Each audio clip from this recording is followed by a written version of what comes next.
This is the Mobile Tech Podcast, brought to you by worldpodcasts.com. Now here's your host, Tech Girl, Miriam Joie.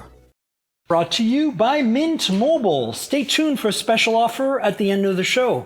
Hi, and welcome to the Mobile Tech Podcast. I'm your host, Miriam Joie, and today is Thursday, March 23rd, 2023, and I'm here with Dean Schlingman of Hyundai. We're going to talk about some of the tech around the efficiency tech of the Ioniq 6, the new car that's going to be coming to your showrooms pretty soon.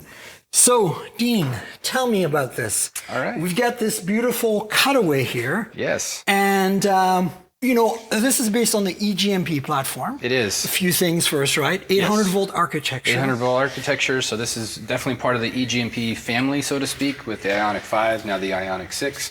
This will be the 2023 Ioniq 6. Right. And so there's rear-wheel drive and all-wheel drive versions available. Correct. This is very similar in terms of the platform, the skateboard, right, as the Ioniq 5, right? Yeah, this is a very modular system, so we can modify as needed to either go to a bigger battery, smaller battery, longer wheelbase, shorter, obviously, I guess even wider if we really needed to. Right. And you have basically two battery configurations right now. There's a small pack for a limited range version that's Correct. only rear-wheel drive, and then there's a larger pack for the all-wheel drive. Do you know roughly what sizes these are off the top of your head? The standard size battery will be 53 kilowatt hours.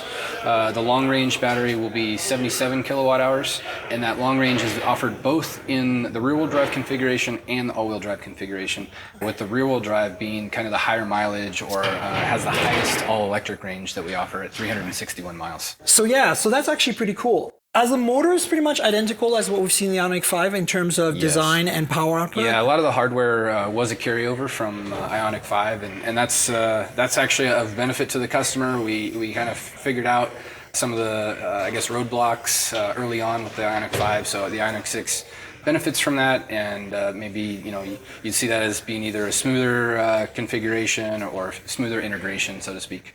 Awesome. So let's talk about efficiency, because this car is pretty amazing. You've got a range of 361 mile on the large battery pack rear-wheel drive model. That's correct. Now it comes as its own set of tires, which are smaller than what we're going to see in the video here. Right. Here you've got 20-inch tires right behind you, but besides the tires, what has been done in terms of aero to get this crazy drag coefficient of 0.22, and also what has been done in terms of the drivetrain to optimize efficiency? Because this is a lot more range than the rear-wheel drive large battery Ioniq 5, It right? is, yeah, it's quite a bit longer. So from the aero standpoint, and I will preface this by saying I'm not necessarily an aero engineer, I'm more of a powertrain engineer. However, No, but maybe you can point out some of the features right on the car here. So the Ioniq 6 has a drag coefficient of 0.22. Yep. Not the lowest in the industry, but not far off. It's pretty damn close. It's pretty close. It's pretty close. So on the front end of the vehicle, similar to what we might have seen on the Ioniq 5, we do have active aerodynamics going on. So in situations where we either need more or less cooling or heating, we can activate those. Those actually improve the front aero on the vehicle. Right. You had those on the Ioniq 5 as well, the shutters, right? We did. But you've optimized the front end on this even more, correct? And they weren't quite so prominent on the Ioniq 5. In this case, they're kind of right out there in the open, almost drawing attention, so to speak. So yeah, right. Additionally, we have, and this was also something that was kind of a carryover from the Ioniq 5, but the wheel well package has a number of air skirts and diverters. Yeah, I see you've got some aero effects here where the air can come through, right? Exactly. Just trying to make sure that we're cutting the air wherever possible, making sure it's letting go of the vehicle as it slips through the air. And there's the same thing in the rear, right? Correct. In the back here, you've got a bunch of... We do have some air management features. You can actually see this feature right here on the body. Are these vortex generators? Is that what they're called? Wow, you got me on that one. That's a great term. Yeah. I mean, it's just to disturb the airflow a little bit, right? It's to disturb airflow and make sure that as the air gets to the back of the car, it's actually letting go of the back of the car, which is kind of a weird concept, but air does want to stick to the car. It wants to stick to the car, and that's our worst enemy. That really does drag us down. And that's also why you'd end up seeing a lot of spoilers or air diverters on the back of vehicles. In this case, we actually have two. Yeah. And it is useful, and this isn't for going fast or setting some type of land speed record. They are completely functional as aero pieces for fuel economy and most efficiency. Again, just to try to get that air to let go of the vehicle. I'm sorry, but they look super cool. It's like whale They're pretty tail, cool. It's got some Porsche vibes, which you can't go wrong with. Sure. Talk about a little bit more of the drivetrain. So let's go to the front, and you can show me maybe this dog clutch system. So you basically can disconnect the motor completely, so you don't have to carry that inertia around, correct? That's correct. So we recognize, and I think most would, that as soon as you put in another motor and drive system in a vehicle, you're adding not only weight, but parasitic losses as the vehicle is either rolling or driving. So our intent was to try to find efficiencies wherever possible, and we discovered by adding what we're kind of calling unofficially the dog clutch. I think we're calling it officially the disconnect actuator system. It physically will disconnect tires from the motor and drive system. The idea, again, just to not spin the motor when it's unnecessary, because that is a parasitic loss. Yeah. By adding the dog clutch, we saw about a 6% fuel economy increase. And 6% is like a quantum leap. In our world, huge. Yeah. 0.5% is a big deal. You guys get awards internally yeah, for 6% is big. So you're able to manage that in software, right? So like in eco mode, for example, you're pretty much rear-wheel drive on this car. Correct, yeah. And then in standard mode, you really only engage the all-wheel drive, the front motor when needed, right. Correct? And then in sport mode, you've got it on pretty much all the time. Pretty much on all the time and then snow mode, of course, but it's a 50-50 yes. split, correct? Exactly. So, again, to point out to the audience here, a lot of this is on the Ioniq 5 as well, right? It is, yep. But in this case, it makes a huge difference because you've got some aero optimizations on top of that, Absolutely. right? So that's why we're getting that 361 mile EPA range on Correct. the rear-wheel drive model. So have you done any thermal optimizations in the drivetrain, the battery system, the motors compared to the Ioniq 5 here? Are there any software improvements, or is it hardware is essentially the same? You've just been tweaking software, right? Hardware is the same. Software is very similar. We still incorporate, preconditioning for the battery as you're approaching a fast charge. Is that done through navigation, or are you actually able to switch on the display to do it if you're using your Google Maps? Yeah, that's a great question. Right now, it's still activated through our onboard navigation. And basically, we have a model that looks at how far or what the distance is from where you are currently to where your target charge station is. We know what the battery temperature is. We know what the ambient temperatures are. And from that, we come up with a best estimate on, okay, we should start warming the battery approximately this far out so that when you get to the charge station, really the entire reason for having that, or I guess the bulk of the reason for having that, is to optimize your charge events. Right. We keep advertising 18 minutes, 10 to 80%. Yes. In order to get there, your battery needs to be conditioned properly. And whether that's, to get it up to temperature or to get it down to temperature, we're looking at both of those sides. So when you reach there, you're going to be more likely to get that 18-minute charge. Your peak charge rate is about 235 kilowatt, Roughly, right? Okay. Yep. And so that's actually very, very good. Yep. There's been some tweaks in terms of software, but in terms of the way the cooling is done through the battery pack and stuff, and the motors, that hasn't changed since Ioniq 5, right? Because it's the same platform. Yep. Let's wrap up quickly and talk about the V2L. Oh, my favorite. Yes. I was going to say, there is an outlet here under the rear seats, and of course this is a cutaway, so you have to imagine the rest of the car, folks. For those of you watching on Patreon, there's a video here, and I'm showing you the V2L adapter plugged into the charging port. I did a story about the V2L back in the day, about a year ago after the Ioniq 5. And I think it's one of the greatest features of having an electric car. It's pretty awesome. It adds a lot of functionality to the car that we didn't have before. It's 1.9 kilowatt, right? Correct. Of power available. You said you've used a welder. You don't recommend it? I didn't officially use a welder. Now you're making me nervous. But in any case, I was involved with some of the early testing for the V2L system, and it was important. I had a personal interest in this, but it was also important within our department that we deliver a product and a capability that's real. It's Right. not, hey, I can plug my cell phone in and it's fine. We wanted to, if the power does go out in Texas again, we want to make sure that we've got a solution for that for some, significant duration, and it is of value to the customer. You mentioned you ran a fridge. Now this is a much more like plausible scenario. Exactly. For like something like 5 days. Yeah, I ran and it for 5 used days. Up some of the battery, but not a It lot was of maybe it. 30 or 40% from peak charge. Right. So I could have still gone for several more days. That was one example. We've done, coffee makers, water kettles, all the standard. The blenders, Even I even ran. lights. It was kind of an odd thing. This is back in the Ioniq 5 days, but there was an electric barbecue that was used on a certain TV show, and you can do the research to figure that out. But I got a frantic phone call from my counterparts at HMA, Hyundai Motor America, saying, "Hey, will this work?" So overnight, I had to Amazon myself an electric barbecue and plug it in and make sure that we could fry burgers. So it was kind of fun. But. That's awesome. Well, listen, we should wrap up, but thanks for some insights into the Ioniq 6. Very exciting product. And thanks for walking us through and pointing out some of the more nerdy things about the efficiency side and the drivetrain and the technology in the car. Thanks so much, Steve. Awesome. Thanks. And we're back, folks, with Maurice Kleiner of Counterpoint Research. And Maurice, how are you doing today? I'm doing fantastic, Miriam. How are you doing? I'm great. Thank you so much for being on the show. So we have one major announcement to cover this week, at least as far as phones go. And one major announcement, I think it's pretty major, about earbuds. And then one major announcement about AI. And I think the rest is all kind of leaks and rumors and interesting news tidbits, right? Yeah, it sounds all good. So you saw the topics. I want to start with the Find X6 Pro, which is now official. That's the Oppo flagship.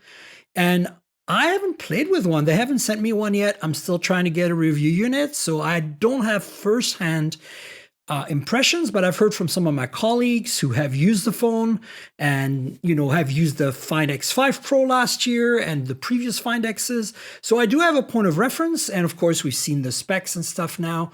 So I can chime in with my thoughts, but what I really want to find out is what your thoughts are, and do you even have the device?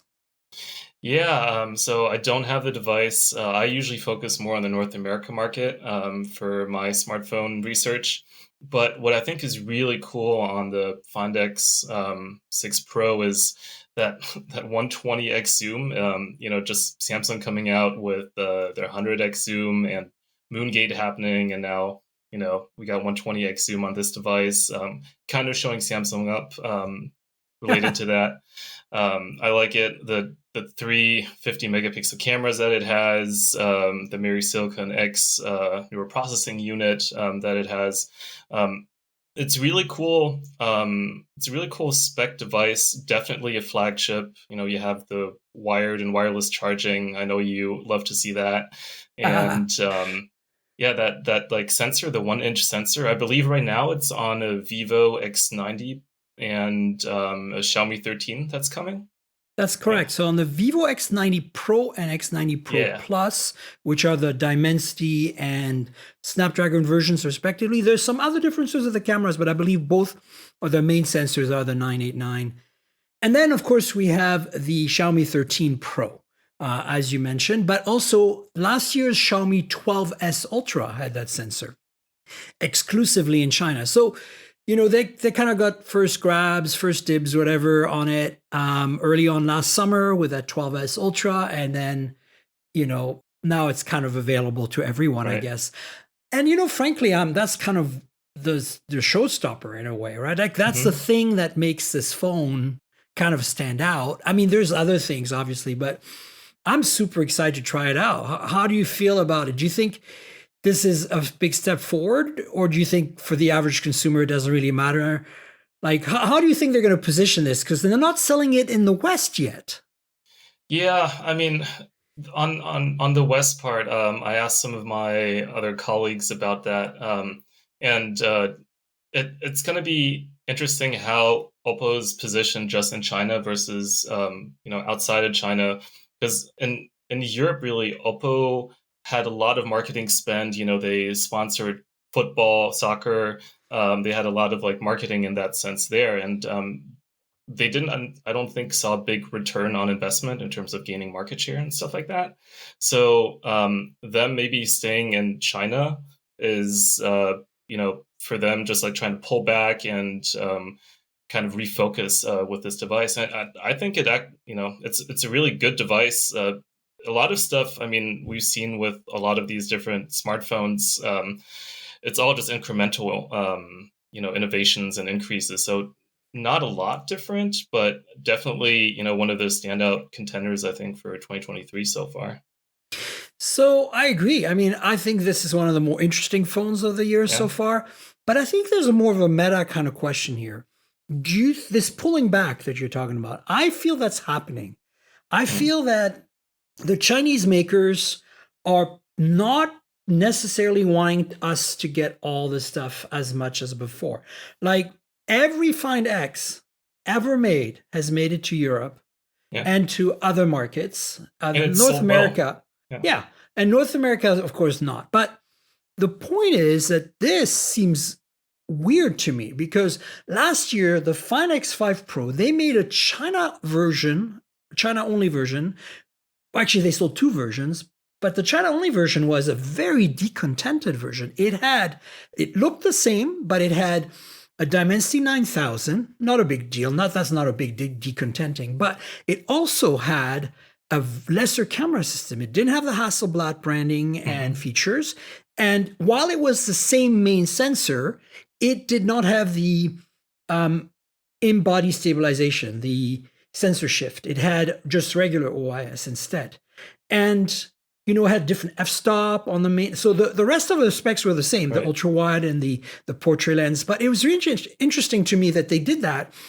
Yet this year there's only one, and it's a Snapdragon one, and it's so far only coming to China. Do you think they're just going to 3 months from now launch it in the West, or do you think this is just going to stay like that? What's your kind of feelers around that right now? I think my feeling is that it might stay in China for now. The overall market that we're seeing, so I cover a lot of the smartphone sales aspect, the market shares. Right, that's kind of why I'm asking you. Do you think they're pulling back? Because that's kind of it feels like to me. That's what I'm seeing, because the overall market right now is down. I think for the first half of this year, all the OEMs are not really seeing a lot of growth, not really seeing a lot of opportunity, and even flagship sales, not as strong. In the US, at least, the carriers are needing to push a lot with promotions and stuff to get anything going right now. But it kind of makes sense because we've kind of had a consolidation of the market, right? We kind of have a bit of a steady state now where if you have a phone, like say you have an S21 Ultra, it's 2 years old. It's still a really solid and relevant phone. Right. Especially with the software update set that Samsung keeps pushing out. So do you bother even? I used to say, for me, of course, and people like you and us, the audience here that's early adopter tech savvy folks, we're going to upgrade every 6 months, a year, 2 years at most, depending on our budget. And we're going to save our pennies to get the best we can. But I think that the average person used to be pretty much on a 2-year cycle. They didn't have to think about it, but now they're starting to think about it, right?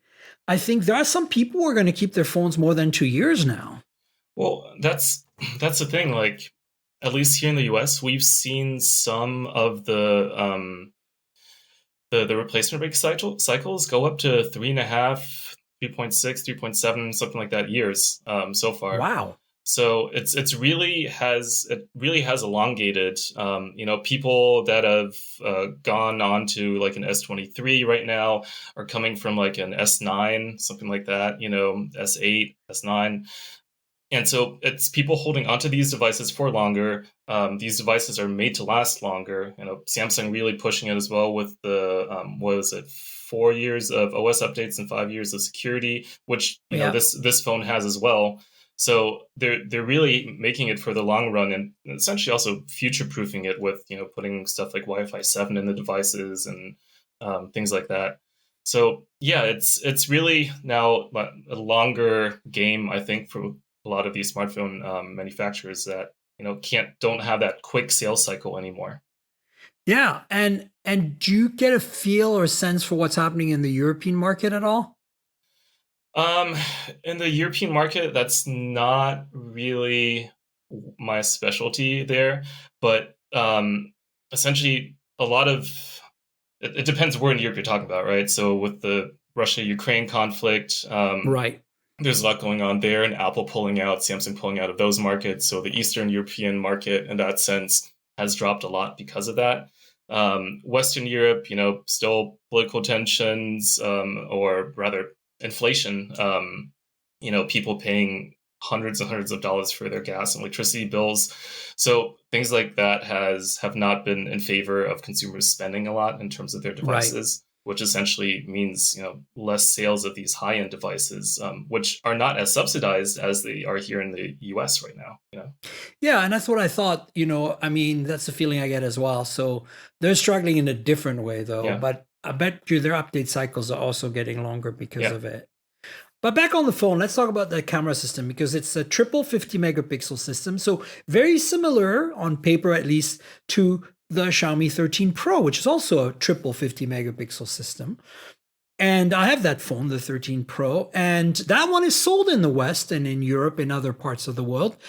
Not North America, of course, but it is available. And so it's interesting that Xiaomi is continuing, whereas Oppo might be pulling back. And Vivo is certainly pulling back because they're only making the Dimensity version available in Europe. And that's spec'd slightly differently camera-wise, so you're not getting the best of the best. But in terms of this phone, the Find X6 Pro here, so the big 989 is this sensor is incredible. It's a 1-inch type sensor, meaning that if you had a 1-inch tube, you could fit the rectangle inside the 1-inch diameter. That's what 1 inch means, in case folks are not aware yet. So it's actually smaller than 1-inch diagonal.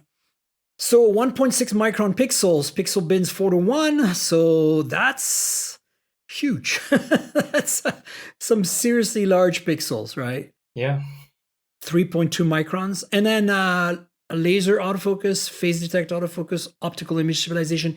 Interestingly, I haven't seen Oppo mention anything about in-body stabilization. I assume this is standard OIS, which is interesting that they went back on that. I mean, I personally don't mind, because I didn't think it added that much to the experience last year, but it's interesting that they kind of pioneered this and pulled back in the same way, actually, as they pioneered the folded lens, the periscope telephoto, and then they kind of dropped it for after the Find X2 Pro. The 3 and the 5 didn't have it, and now it's back here.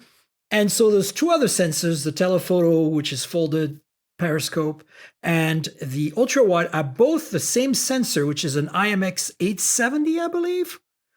Yes. Right? Yeah. So. Pull that down. And but anyway, the point is that these are 1 over 1.56 inch sensors. So they're about as big as 890. It's an 890. 890? Yeah, okay. That's what it was, yeah. Thank you. IMX 890. So these are about as big as the sensor in like a Galaxy S23 Ultra, the 200 megapixel, like maybe possibly even bigger. I'm not sure. They're around. They're very big. 1 micron pixels. So you get 2 microns at 4:1 pixel binning. Interestingly, both have OIS. The ultra wide has OIS, which I haven't seen in a while. And I think that's because the ultra wide doubles as a macro. So it has autofocus on the macro, PDAF, phase detect. So this is one hell of an ultra wide. Now there is a negative here. F over 2.2 is pretty standard for ultra wide, but 110 degree field of view is kind of narrow for an ultra wide, actually. Most of them are around 118, 120. So I guess that's a sacrifice I had to make by having to put a specialized lens on top of that large sensor, right? Right. What do you think of the Hasselblad branding that they have on there?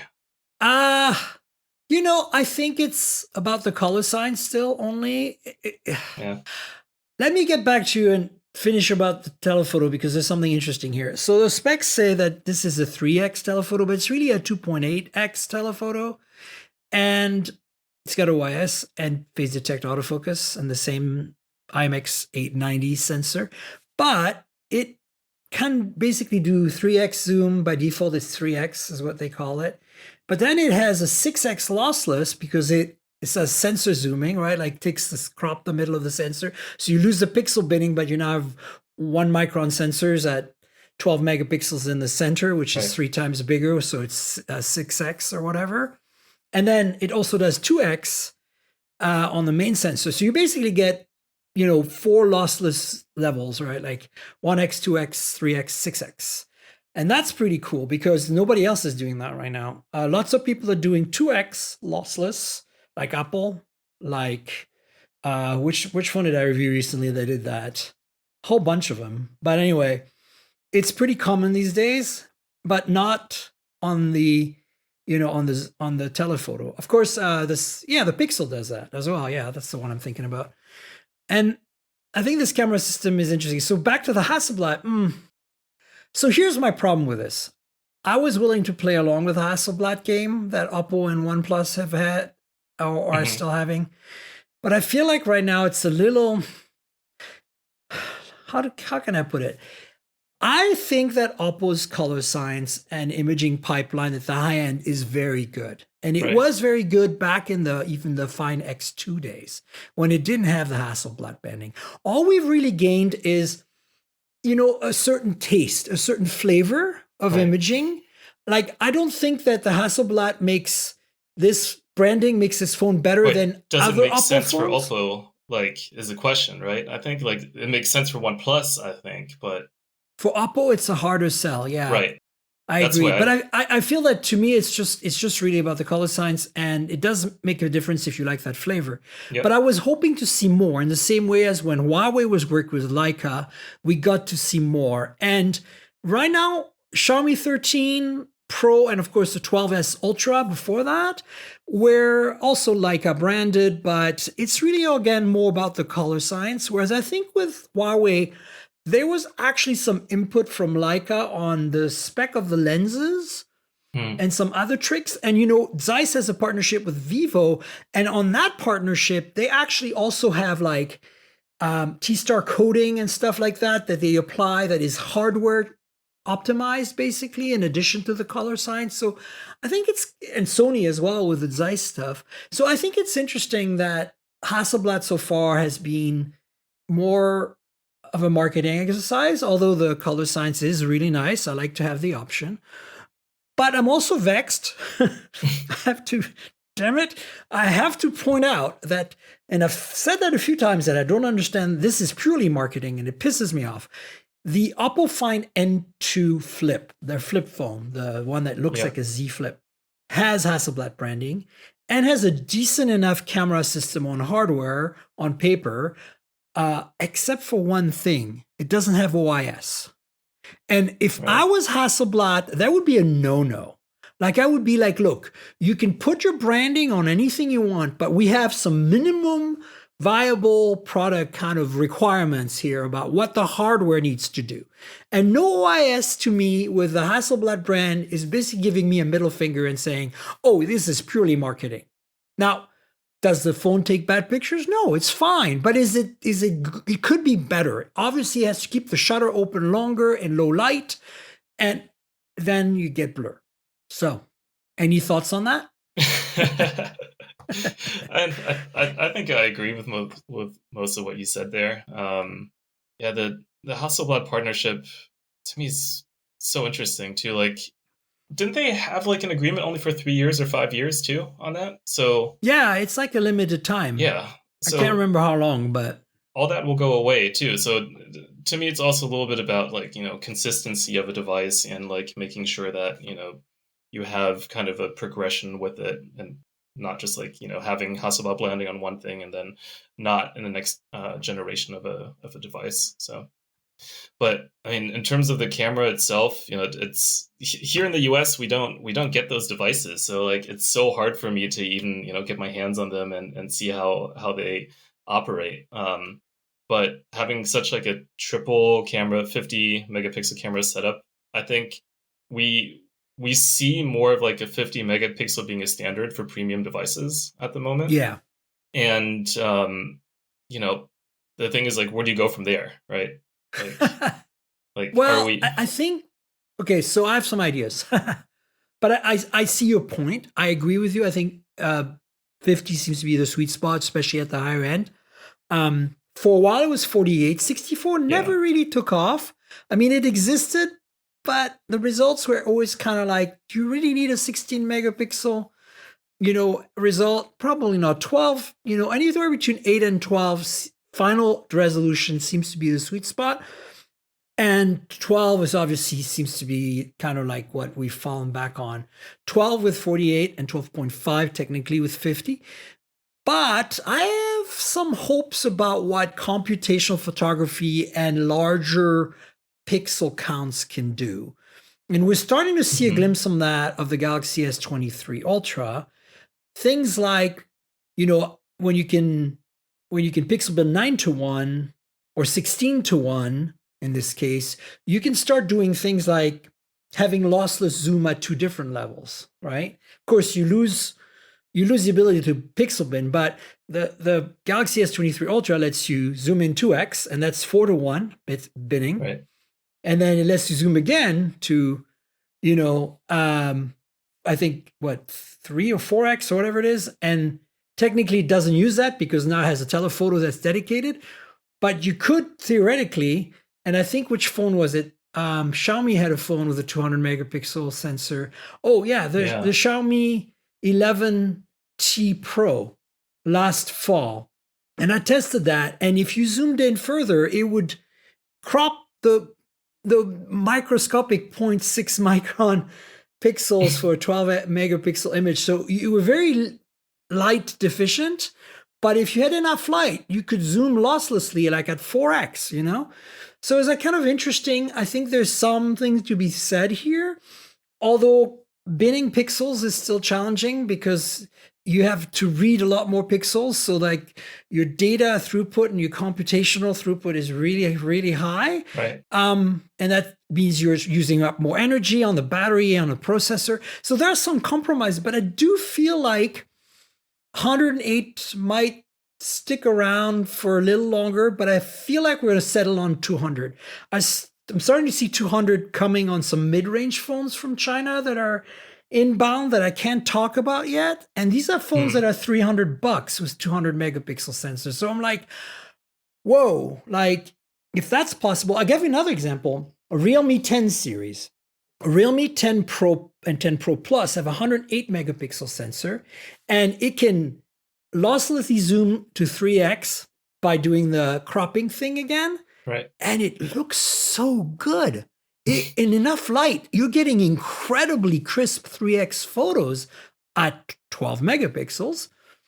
But you're like, wow, this is a thing. Like, I think that ISPs are going to come around to start supporting these features more natively. And it might be a win, especially in the mid-range segment where you want the image quality, but you might not be able to put all the lenses, and the sensors on there for cost reasons. So, and it certainly could be more of a differentiator. I mean, at least, again, in the US market, that 300 to 600 price range segment is kind of like a dead zone. Most OEMs go either cheaper or more expensive. So having something, that could go and make it more exciting in that space can really be a value driver for, I think, people. 100%. Yeah. So let's quickly rapid fire through some of the other specs. This is a proper freaking flagship. It makes me so happy. I love the industrial design, especially the two-tone with the vegan leather and the frosted glass, and then the satin finished metal frame. Of course, the metal glass, vegan leather. These are the camera, like the camera bump with a little orange dot, even though, there's no lens you can mount on it. It kind of has that, it kind of skeuomorphs the idea of a removable lens with a little red dot. I think there's little design touches there that are really cool. How do you feel about it? I think just when you talked about design touches, I just noticed it had an IR blaster in there as well. Yeah, pretty common on a lot of Chinese phones. Lets you control your mini split or air conditioner or TV or whatever. Yeah. And it's just something that I don't see that often anymore. So it's just it's nice. I wish I had them here more. Yeah, I agree. OSs, Yeah, Samsung, get on that. Apple's never going to do it. So, No. Snapdragon 8 Gen 2, lots of RAM, lots of storage. It's got, DDR5X, it's got UFS 4.0. It's got the whole shebang. The display is pretty much the same as last year, except for one thing. Peak brightness of 2500 nits, the Super brightest bright. of any display we've ever seen. Holy crap. Wow. That's basically all I have to say. Yeah, it's crazy. amazing. You look at this display and it's just crazy. It's Quad HD, 6.82 inches, 510 pixel per inch. Remember when we barely reached like Retina, like basically anything over 300, like a few years back? And now it's just like 500. Like, wow. I mean, I know this is not new, but people who say there hasn't been any progress in phones, come on, look at these specs. This is just ridiculous. The battery is 5,000 milliamp hours, which, I mean, again, we don't see 5,000 usually paired with such fast charging. Usually we see like 4,500 or 4,800. Yeah. This is 100 watt wired, like the OnePlus 11. It's 50 watt wireless. Amazing. I'm happy. I'm on board. Has everything I need. I mean, honestly, I can't wait to get a review on it. I mean, they keep pestering Oppo, but Wi-Fi 7. Not all 8 Gen 2 phones have Wi-Fi 7, so. Right.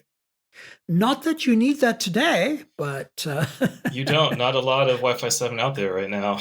Not much at all. Also, the front camera, the 32 megapixel, but it's pretty meh. Doesn't have autofocus. Oh, yes, it does. Autofocus, interesting, but no OIS, obviously. Still, though, 0.8 microns. I wonder if it pixel bins down to 8 from 32. 4 to 1, because that would help, because a 0.8 micron with an f over 2.4 lens is going to be a little painful. But you know what bothers me about this here? And this has been going on with a lot of Xiaomi and BBK group phones. Look at the maximum video recording on it. Oh, right. Yeah, it can't do 4K. Yeah, it can't do 4K. That's right. Like, Apple and Samsung almost do 4K on every phone. Like, how is it that is this still a problem? Like, why selfies? I mean, I'm not a huge selfie person, but why is it that selfies are so neglected? I don't get it. Right. Yeah. It's a lot of times there's almost no focus on it too in a lot of these press releases or videos that we were seeing about them. Yeah. I mentioned stereo speakers, of course. I mean, it's got everything. Speaking of stereo speakers, I've been playing with the Realme GT3, the 240 watt phone. I've talked about it on the podcast a few times. Yesterday, I was, doing my hair. I like to shave the sides of my hair myself. And I fire up one of my review phones and use the speakers. That's a great opportunity to test the speakers in a phone I'm reviewing. Right. So I used the Realme for that yesterday, and holy crap, that sounded good. It's never going to sound as good as a proper speaker, but they're getting really good, even at the, lower end of the flagship level now, because the Realme GT3 is on the more affordable end of things. So that tells me BBK Group is doing something right with their phones, with audio, because, I mean, I don't remember the OnePlus 11 sounding quite that good. I mean, probably close, but I wonder if that Realme is better or worse than the Oppo. Be interesting to find out when I get a review. It's little things like that kind of sometimes blow you away. You're like, wait, what? Yeah, I mean, for us, it's like those little things that we try to find to eke out, a good review or. Yeah, you get to a point where you're like, what could I nitpick on this time? Exactly. Well, let's move on to some other topics. The Ear 2 are out from nothing. I'm going to link to the Verge's review, just like I linked to the Verge's Oppo Find X6 Pro announcement. We're probably going to start seeing some reviews of the Oppo soon, but the reviews for the Nothing Ear 2 are out, and the consensus seems to be pretty much the same as last year, $50 more because of inflation. So they launched at 100, the Ear 1, and then they went up to 130, I think.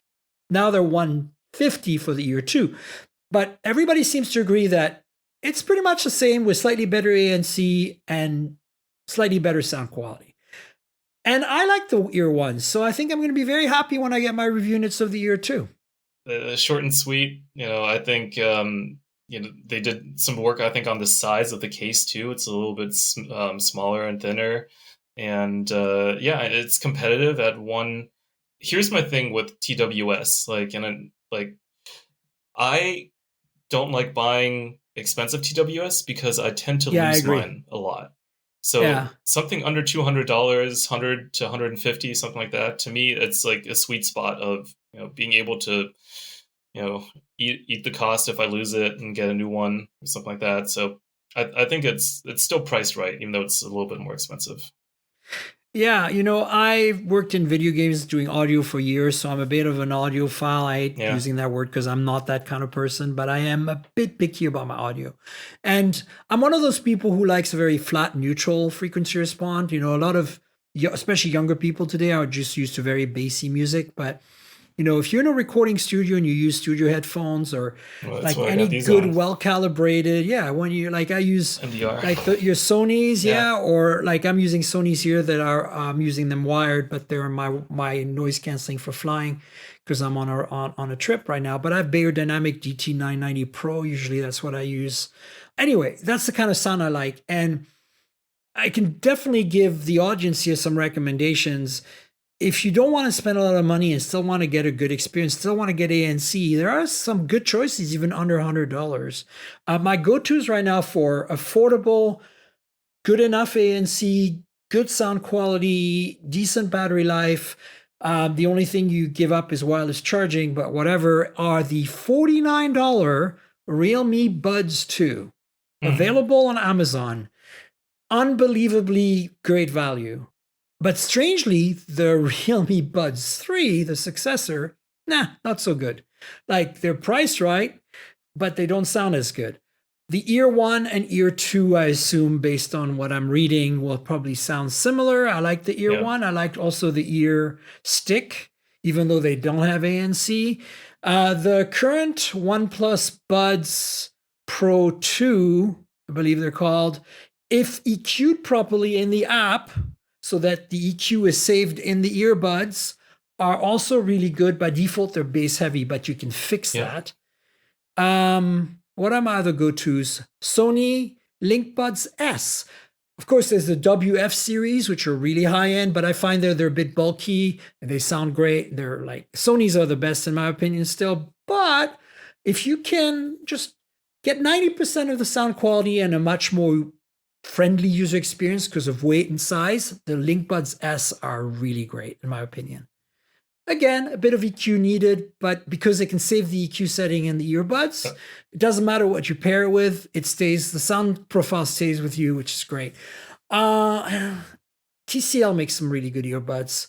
The Move Audio S600. See, there you go. We did a mini review of the best earbuds, and these are ranging from 49 all the way to like $300. It's true. I think you picked some good ones there. I mean, I didn't mention Apple and Samsung, although I like their stuff. I think the AirPods Pro version 2 are really good. Right. Wasn't as keen on the version 1, but the version 2. The Samsung Buds, most of them are pretty solid, again, with a bit of EQing. But honestly, I'm like, there are so many other choices out there. Why the hell wouldn't you try out the rest of this stuff? Right. Do you have a favorite? I used to rock the Samsung Buds. Did that for Which ones? The Buds 2 Pro, I think. Okay. I had, Yeah. but they I lost them after like 4 months, and then after that, I was on an Oh, airplane, long flight, fell out of my pants, and then just forgot about them. So sad. ever since then, I've stayed away from a lot of TWS, but more recently, I've been, I got the new OnePlus Buds Pro 2. Mm-hmm. I've been trying those, and I mean, I've been happy with those, honestly. Yeah, me too. Super, it's nothing special, but it's one thing that I would like to see more of actually is like forget what it's called, like the passive noise. So when you can hear like the outside external Transparency. transparency mode, yeah. Yeah. That I think if you can convince me that, for a phone for TWS for 150 that has more better transparency mode, I'd go for that. Interesting. Yeah. Yeah. The Realmes have transparency, but it's okay. It's not great, but it's Right. $49. So whatever, you can lose them every week, basically. It's a joke. It's like having like, if you have a coffee budget and you go out for one coffee a day for in San Francisco, that's probably the price of your earbuds for a week Yeah. there. Look, I don't use TWSs very much. I use them when I'm walking outside, when I'm running errands and walking in the city. That's when I use them. I use them when I'm waiting at the airport or something. Right. But if I'm on an airplane, it's these. No, It's you the have to. Sony. Yeah. Yeah, I have both the XM4s and the XM5s. These are the 4s because they fold. I like them a little better, even though they're older ones.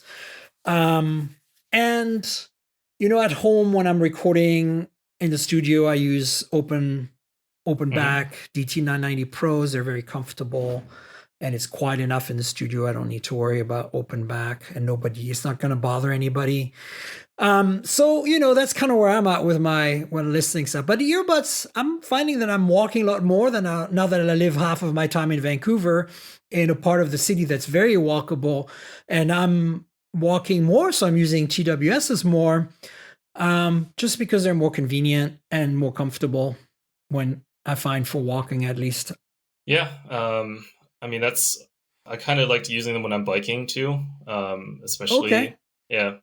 So, I mean, I think they have their place. Honestly, for the most part, since I have a lot of like calls I need to do with clients sometimes, old and reliable wired earbuds, like still can't beat it for some of this. So for reliability. phone calls on my phone, I use a pair of old OnePlus USB Type-C buds. Yeah. The bullets, because it's not for sound quality. It's mostly for zero latency, zero battery charging, zero connectivity issues.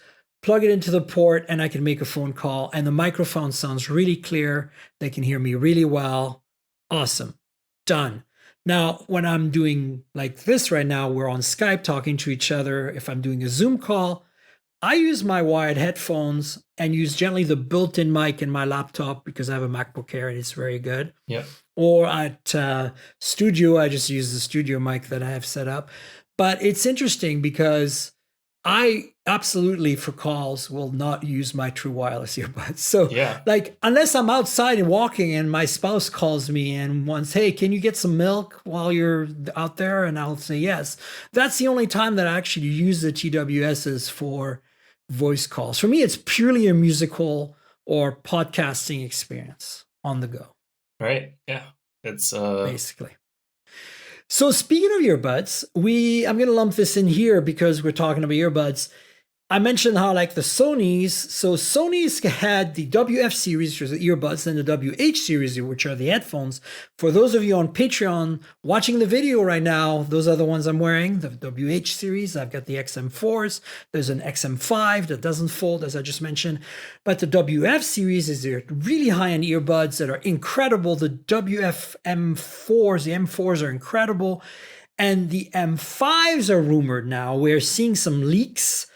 And, there's really no surprises here. I just wanted to mention it for those of you who are into your high-end TWSs and are willing to drop whatever the 300 or whatever it's going to be for those, warm up your wallets because I'm sure these things are going to rock.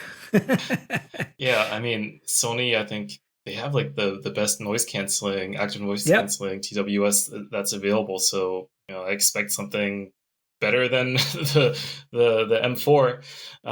But one thing I wanted to mention with this is because I was literally debating on the M4 or the Buds 2 Pro from Samsung, and I went with the Samsung ones because the Sony ones protruded from my ear a little bit too much. Exactly. They're too big and too heavy and too uncomfortable, generally speaking. Yeah. This is the thing I'm hoping they will fix here, is that I cannot, the reason I went to the Link Buds S, which are cheaper, but it's because they're smaller, lighter, and more comfortable to wear. But if they can make the XM5s as comfortable and as convenient, oh my God, I am so going to be there. Yeah, I agree. That might be my next high-end purchase that I might lose in 4 months. Oh, don't do that. Chain it to yourself. I know. Okay, we got a whole bunch more leaks and rumors that are interesting. I'm just going to kind of rapid fire through these because, again, they're leaks and rumors. So it's just more like informative. And I want to give you some of my thoughts, folks. There's a couple of Pixel 8 related leaks and rumors. There's a design of the Pixel 8 has leaked finally. We saw the design of the Pixel 8 Pro last week, and we mentioned that on the show. I'm only putting it out there because of one thing that I'm not liking in this design trend we're seeing for both the 8 and the 8 Pro, but also for the Fold, is this rounded corner business that Google seems to be going.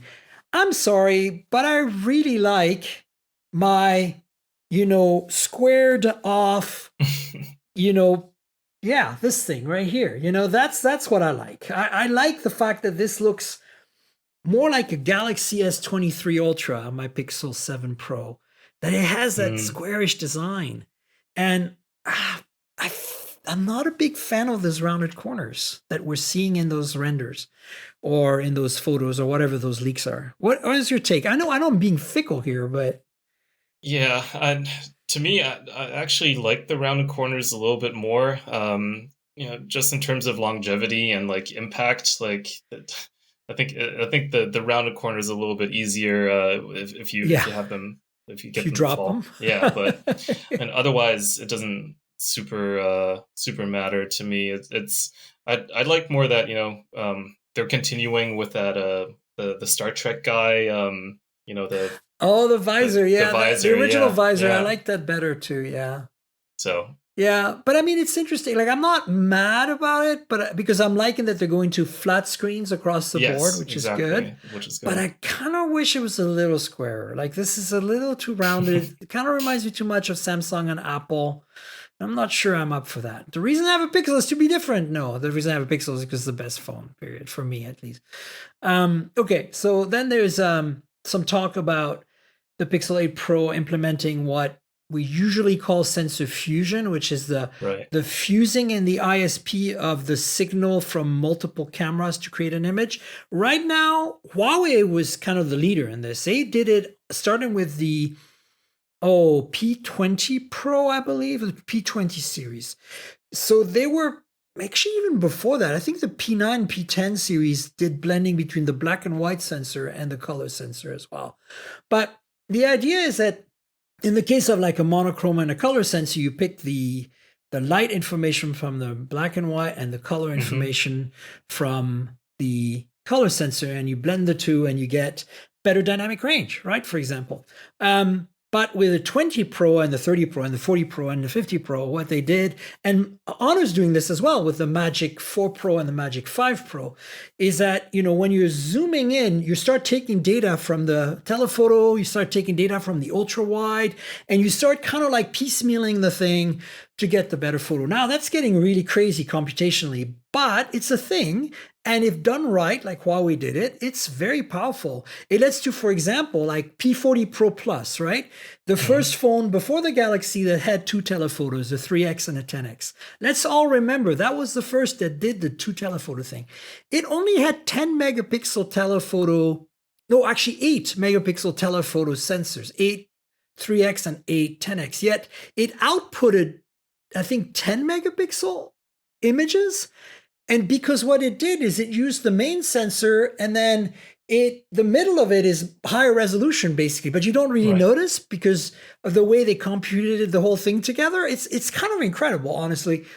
And it gives you results that you don't expect from an 8 megapixel because they're not just from the 8 megapixel. And so now there's rumors that we're going to see some sensor fusion like this on the Pixel 8 Pro. And as far as I know right now, Google hasn't done any pure sensor fusion yet. So exciting if it's true. Yeah. I think to me, it's like a continuation of their super res zoom, what they have. Exactly, and it's just for night photography, which, Google does really great night photography. So it makes sense that it would continue on with that, for the night photography stuff. Yeah, I'm just excited because I love imaging on phones, and I'm like, I want Google to do even cooler stuff, especially since I generally daily a Pixel. So yeah, this is, if it's true, this is a good news. I mentioned the Oppo Find N2 Flip earlier and how we all love it because it's got a larger cover display. Despite not having OIS on the main sensor, despite not having wireless charging, these are things that are worse than the Samsung equivalent, the Z Flip 4. But rumors are that the Z Flip 5 that's coming is going to have an even bigger cover display at 3.4 inches than the Oppo. And I'm on board. Now that I've used the Oppo extensively for a while, I don't want to go back to a small cover display. Even though the Oppo doesn't really do that much more with its cover display than the Samsung phone does, like there is room for Oppo to do a little more. In fact, I think somebody just published an app that lets you repurpose the front screen on the Oppo and lets you actually run full apps on the front screen. Because think about it, that front screen on the Oppo, 3.1 inches or whatever, is the same size as the original HTC T-Mobile G1. Right, yeah. Crazy, right? That used to be what we operated on for... I can't believe we used the keyboard on that. Like, I have such a hard time using the keyboard on a smaller than 6-inch phone right now. Never mind like a 3.2 inch. Right.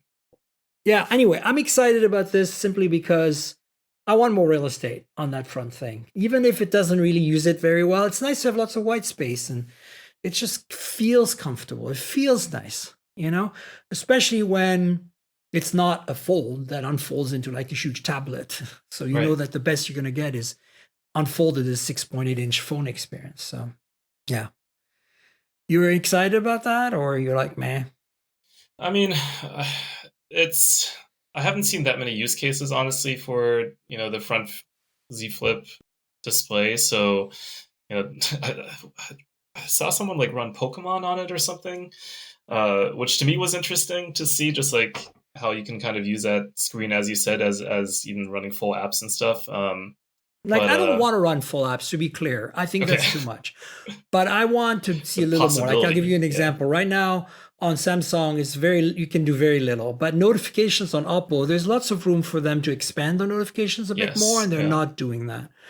So this tells me Samsung will do it right. And more importantly, I don't know. Have you used the Razr? The reboot? Yeah, it does a much better use of its real estate for the display, And that's kind of what I'm hoping Samsung can achieve here.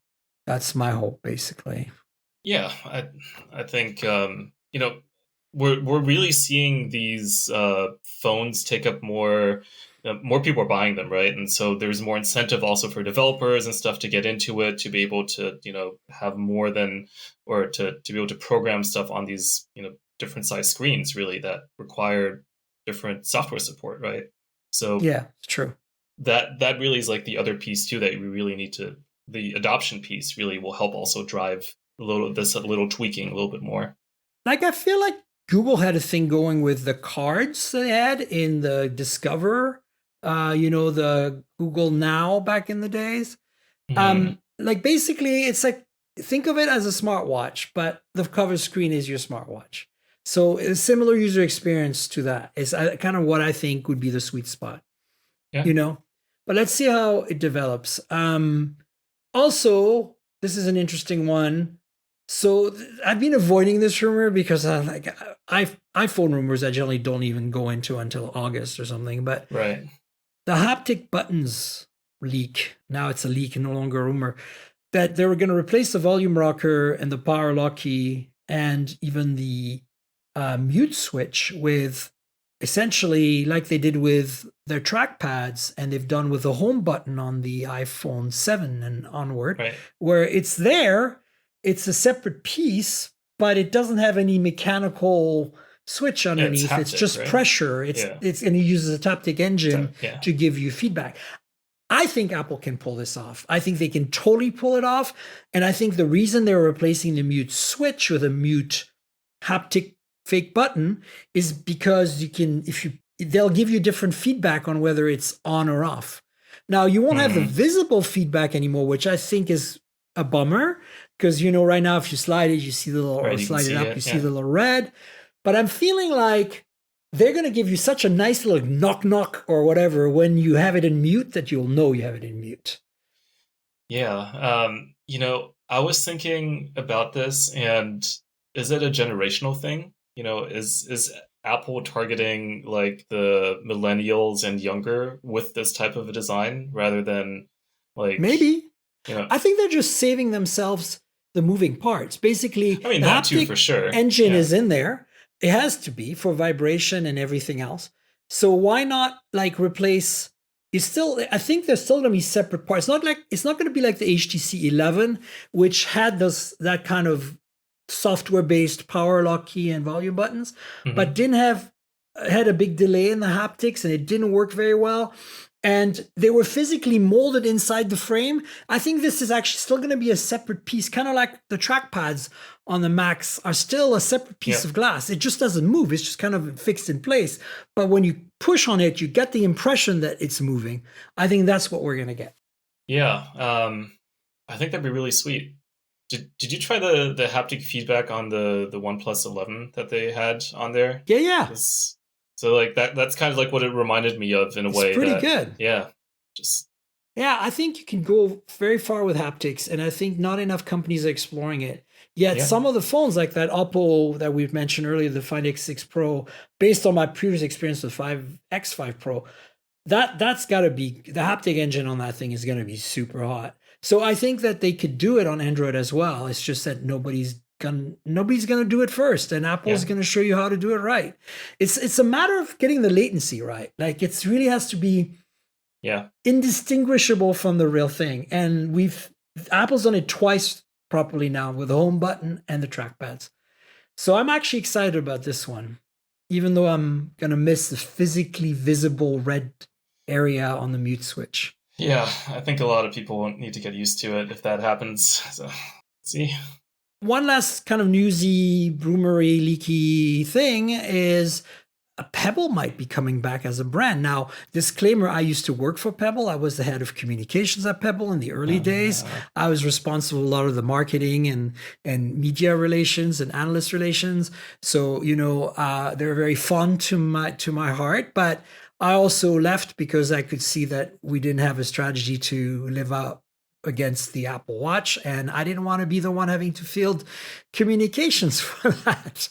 So I'm excited that the team behind the original Pebble, Eric Michikovsky, and some of the other people from the team are supposedly getting together to make a mini Android flagship or mini Android high spec phone to kind of mimic the iPhone 13 mini, but in an Android, and are going to crowdfund it. And you go, guys. Awesome. I think it's cool. I saw that today and I was like, we got to measure. What's your take on this thing? Yeah, I mean, there is definitely, the market always goes for bigger phones, cheaper prices, bigger phones is kind of where we're going with it. So having a device that's actually smaller, I think is really neat. It definitely fits, it's more niche. I mean, obviously Apple discontinued the Mini for a reason. Sales were not doing great for that. The most recent one, I think the Zenfone 9, is one of their most recent premium. Phone. Right. And they did it well. And it kind of like shows that you can still have a smaller form factor device that may be of interest to people. And I mean, I think the Kickstarter they're looking for 50,000 people right now for adoption. Like I could very well be one of them that throws some money in, because I would like to see that happen. Sure. Yeah, I might do too. I think, like I want it to be smaller, like iPhone size, because the Zenfone 9 is still bigger, right? It's still big, 5.9, and this is like 5.4-ish, something like that. Yeah, interesting. Yeah. So yeah, let's see how that works out. I'll link to a story in the show notes, folks.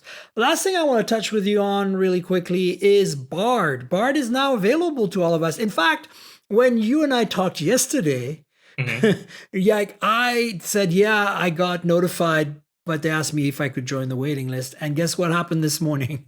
I got the actual email saying you can try it out. So I haven't actually tried it out because I've been on an airplane. I haven't had time, but I want you to know that maybe I'll have more on next week's podcast. The news here is that Bard is now available for you to try out. If you want to sign up for it, you might be put on a waiting list. But for me, the wait was only 12 hours. So, you never know. And I don't think I got any special treatment here. Honestly, I don't think I'm even remotely on Google's radar beyond their Team Pixel group of people. So what's your take? Have you used it? No, I haven't. I'm on the wait list too since it's been 26 hours as of now that I'm still on the wait list. Okay. Well, I tell you what, let's reserve this discussion for the next time maybe you and I have a podcast together, because I don't really have much more to say because I haven't tried it. You neither. And it's mostly to let you know, folks out there, that yes, you now have another AI to scare you or impress you or please you or make you run for your lives out there. Who knows? Basically, yeah, that's kind of the news. We should wrap up. Do you want to tell folks where they can find you, Maurice, on the internet, your various social media handles on various services that you use? And I know they can find your writing on Counterpoint. There's some public stuff out there. But do you have any other projects you're working on? No, not right now. You can basically find me at mklaehne on Twitter. That's MKLAEHNE. It's a German name. It's harder in English. But find me on there. Love to discuss smartphones, anything basketball related. Let me know. Do you do Instagram at all? I don't really. It's more private for me. On Instagram. That makes sense. Yeah. Cool. And so other than Counterpoint, is there any place else that people can find your writing and your work? No, not right now.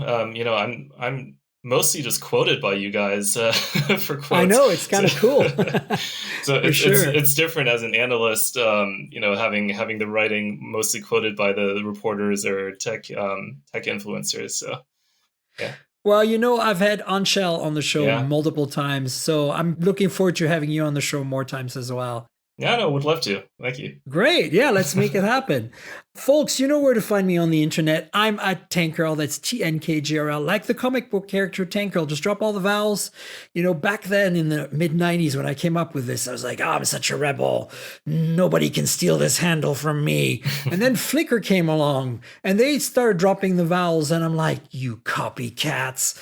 Anyway, that's my handle on Twitter, my handle on Instagram as well. If you want to chat with me and Maurice about this podcast, hit us up on Twitter.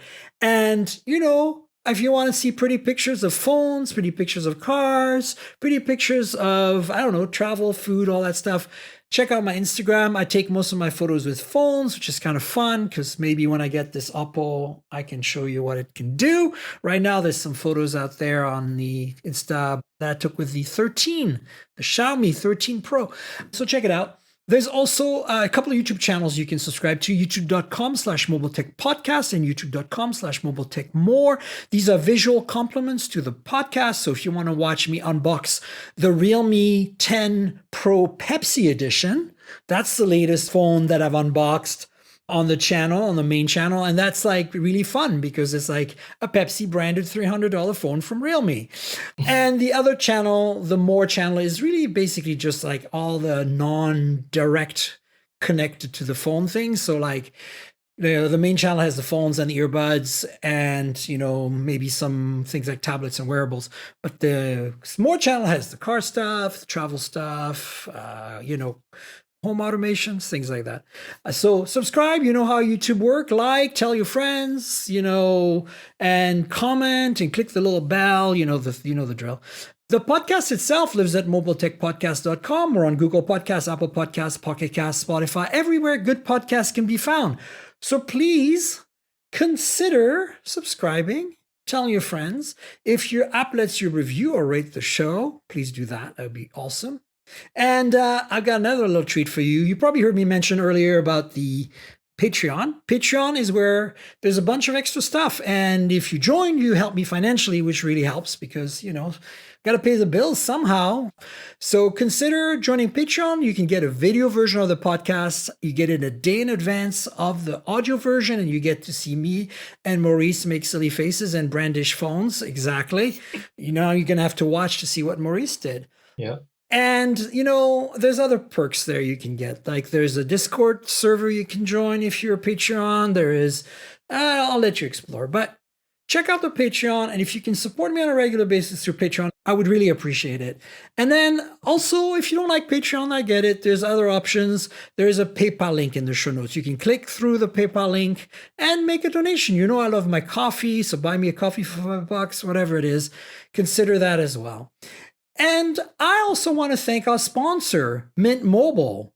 So as you know, I'm constantly reviewing multiple phones, and while that's fun, it also means I'm constantly spending a lot of money for wireless service on multiple SIMs.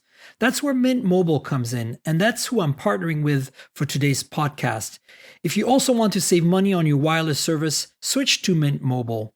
As tech-savvy early adopters, you've probably heard of Mint Mobile before, but let me quickly tell you how awesome their service is. Mint Mobile offers premium wireless for as low as $15 a month, and you don't have to sacrifice any coverage, speed, or data. They're built on the nation's largest 5G network. They keep costs low because they sell direct to you online. They cut out the retail stores and salespeople. Why should you pay more than you have to for access to the same network? In my experience testing phones, Mint Mobile delivers the same data speeds and call quality as the big three for a fraction of the cost. Switching to Mint is super easy. Thanks to their eSIMs, you can sign up and activate immediately right on your phone from the comfort of your home. No more standing around and waiting in line at a big wireless store. You can keep your current device and phone number and easily switch services. And if your phone isn't eSIM compatible, Mint will ship you a new SIM free of charge. All Mint Mobile plans include unlimited nationwide talk and text, lightning fast 5G, and free mobile hotspot. Mint will show you how much data you use each month and recommend plans that save you money. Mint also offers a modern family plan that lets you set up a super affordable family plan with as little as 2 lines. Use my link mintmobile.com/mobiletech to get premium wireless starting for $15 a month. That's mintmobile.com/mobiletech. Stop paying more than you need on your wireless bill and start saving big with Mint Mobile. And I want to thank you, Maurice, for being my guest this week. Thank you so much for coming on the show. Absolutely, Miriam. Thank you so much. Fantastic. Well, listen, it's been a great time. I'll have you on again at some point in the future. And folks, we will have another show next week, so stay tuned for that. Until then, cheers, everybody. This has been the Mobile Tech Podcast with Tank Girl, proudly presented by worldpodcasts.com. You can visit us online at mobiletechpodcast.com.